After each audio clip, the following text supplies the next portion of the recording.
Welcome to Be Great Today, weekly inspiration to start your week. I'm Jonathan Bloom, or Frasley Sparkspan in World of Warcraft. What is it like to take on different characters? Become someone else? How can voice acting help if your current career is different? I interviewed my friend Skune of Slacker Studio on what they have learned from their lifelong calling to be a voice actor.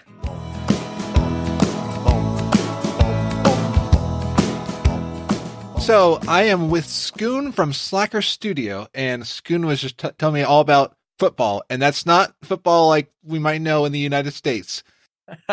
I'll call it soccer, but just so that way people in the United States understand it. But England's in the World Cup, apparently. Yes, we are. We're currently playing Colombia, and who knows what the outcome will be. Yeah. So, Skune, I've gotten to know you through Slacker Studio and a couple different communities that we're part of, and I even had you on my World of Warcraft comedy podcast. Great fun. One thing I found from you is you are a voice actor. Yeah, it's kind of always been a thing kind of growing up. If we're talking about like being a voice actor myself, I guess it's also a family thing.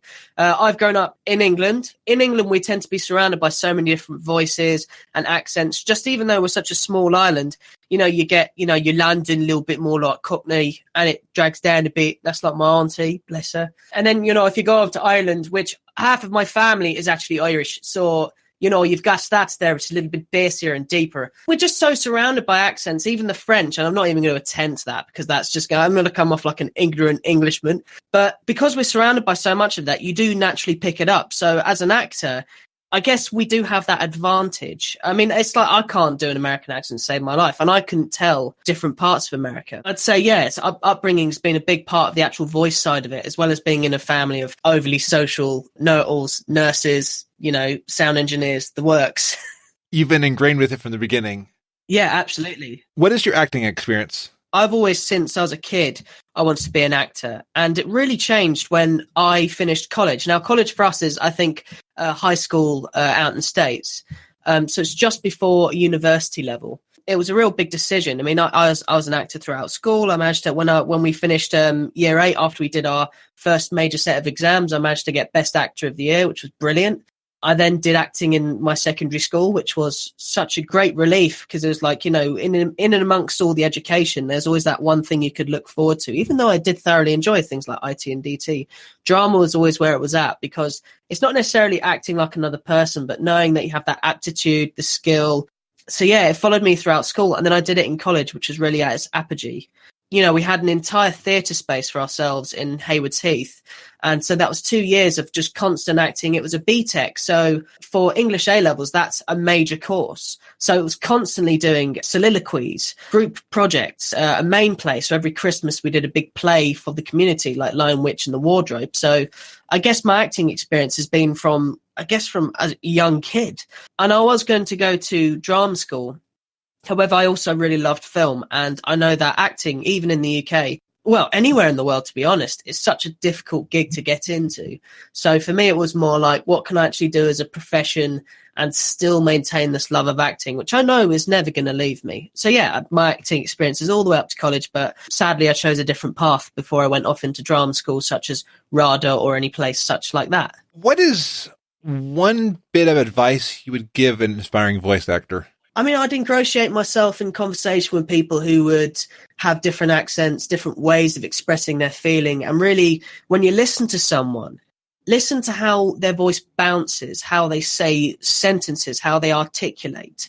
Especially for me with the Irish accent, hearing how there's different parts of the mouth that people use. I have a Danish friend who always tries to teach me some offhand Danish, and I can't do some of their vowel sounds because I haven't studied it, and there's something that they have ingrained. A big bit of advice, just listen to your surroundings, listen to different people. And if you're building a character, build it from the ground up. For instance, if they say, okay, we got an old man, think about what shoes they're wearing. Are they wearing flip-flops? Are they wearing geriatric shoes? Do they have bad knees? What trousers are they wearing? Are they wearing a knitted jumper? So yeah, I'd say listen to your surroundings, ingratiate yourself with other people, understand and learn about speech and how it works and how maybe other languages impact speech. And also when you're starting a character, work from the bottom up. Which is perfect, because that's kind of talk about how you get into the mood of the character. That is totally right. So whenever I adopt a character, say we're making I guess this kind of feeds nicely into football. Your landlord, your British landlord, stereotypical. I can imagine him now. He's wearing a really old pair of white Nikes. That is because, you know, he's been walking around the bar for years. They're all dirty. He's got an old pair of jeans on. He's got an untucked England shirt on. And you can kind of see, you know, he's got a bit of a belly. It's totally on display. It's not just necessarily the clothing or how he is in terms of physicality, but the way he stands. How is the physicality? For me to get into the mood of a character, it is to try and understand their current circumstance, their past. So how long, you know, is this an old landlord? Maybe he's a young guy, or maybe he's an old guy. How does that affect how they walk, how they hold themselves? So yeah, there's a lot which can account for getting into the mood of a character, but definitely physicality and history are two really big things that I take forward. That's amazing. And I like to talk about like the physicality. I saw a voice actor last week said, even when you're behind a mic and anyone can't see you, gesticulate, just like move your arms, act like you're someone in front of you. I was like, that makes so much sense, because otherwise, hi, I'm Ted. I like stuff. Hey, I'm Ted. I love stuff. And I'm moving my arms right now. Absolutely. Mark Hamill, of course, Luke Skywalker, also does one of the best Jokers probably is one of the best voice acted Jokers. And whenever you watch him in some of the rare studio scenes, he's moving. His shoulders are hunched up when he's doing his laughs. Yeah. It's like Krusty the Clown is really from the base.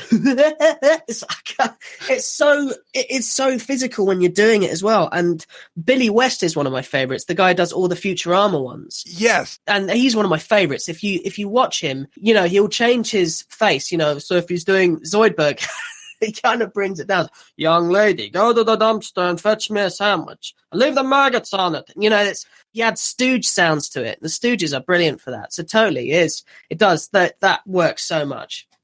What is something that didn't go according to plan in your career? I think there was a few things. It was looking at kind of what actors they look for now, what roles are niche. If I'm honest with you, one of the biggest turning points was I quite like working in a team, and I love acting, but I did not like the cutthroat nature that acting was starting to become near the end of college. I enjoyed it, and it's still a big part of, you know, me as a person in terms of even how I interpret it, how I'm, you know, out and about. You know, even if I'm having a bad day, I'll still put on something and kind of be like, yeah, this is fine. I'm just going to kind of put on a face, and it's easy to kind of mask that. But I think it's near the end of the year. Our teacher got us into a room and says, okay, who in here would backstab the next person for an acting job straight out the door?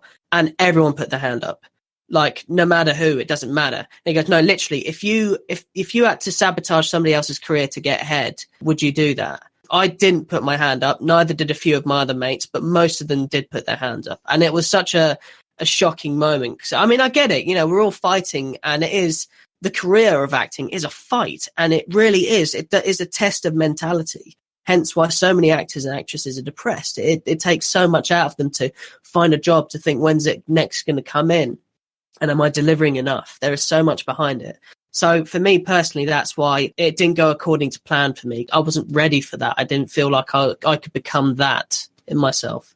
And you learned who you are, and you learned what price you would want to pay to go forward. Absolutely. And I'm sure there are actors that do that without issue, but I know that there are some out there, and I know what actors are like because, you know, I was one for most of my life. Yeah, it's a difficult thing to get into, and it is tough, but it's so rewarding if you do pull through. So anyone who is aspiring, please don't let this put you off. But at the same point, understand that it is tough out there. I'm sure you're well aware.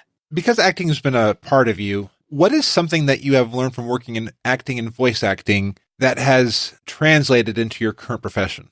Oh, confidence. Even if I'm a little bit non-understanding of, say I'm working one day on a piece of 3D and I'm a bit stuck with something, and I have a client come in and you say, oh, let's see how it's going, and they'll sit down and they'll watch me work.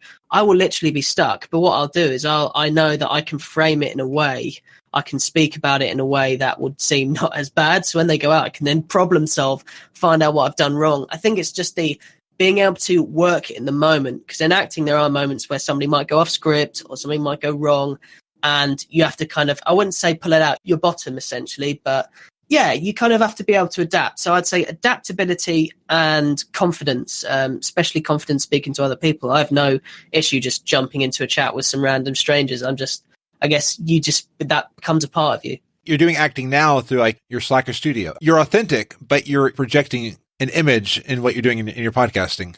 Oh, absolutely.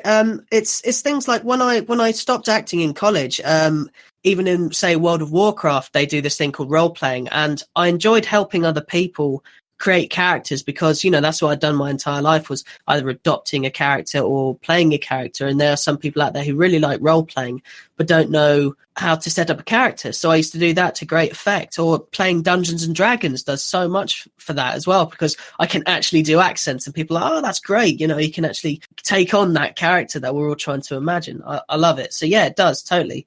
And also you're right, with our podcast, it does help because immediately when you go and you know what energy you want to bring to it, you know how you're going to be. It doesn't matter what's outside the door. That's where you are now.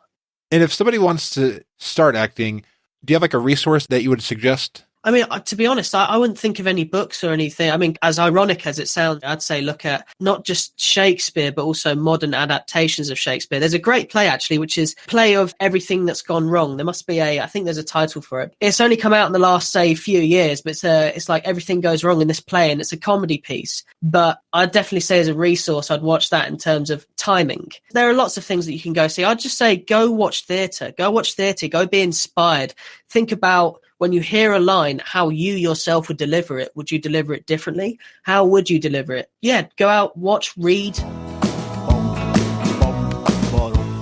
I can hear it in their voice. Skune still has that dream to be a voice actor. I know many people with a calling for a career, which is not their present career.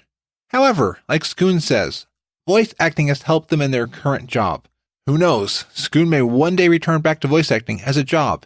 They are currently podcasting, which in my opinion is one of the best ways to practice the medium. One of my callings was to be a youth minister, and even though I'm not a youth minister, I feel like I'm reaching people in a different way. Thank you for listening to this week's Be Great Today. You can find this show at be-great.today/46. If this episode has inspired you, and you know someone who can use inspiration on their journey, please share this podcast episode with your friends. Until next week, be awesome. Want more awesomeness every week? Visit weeklyawesome.com. Weekly podcasts to make your week better. Remember to smile and be awesome.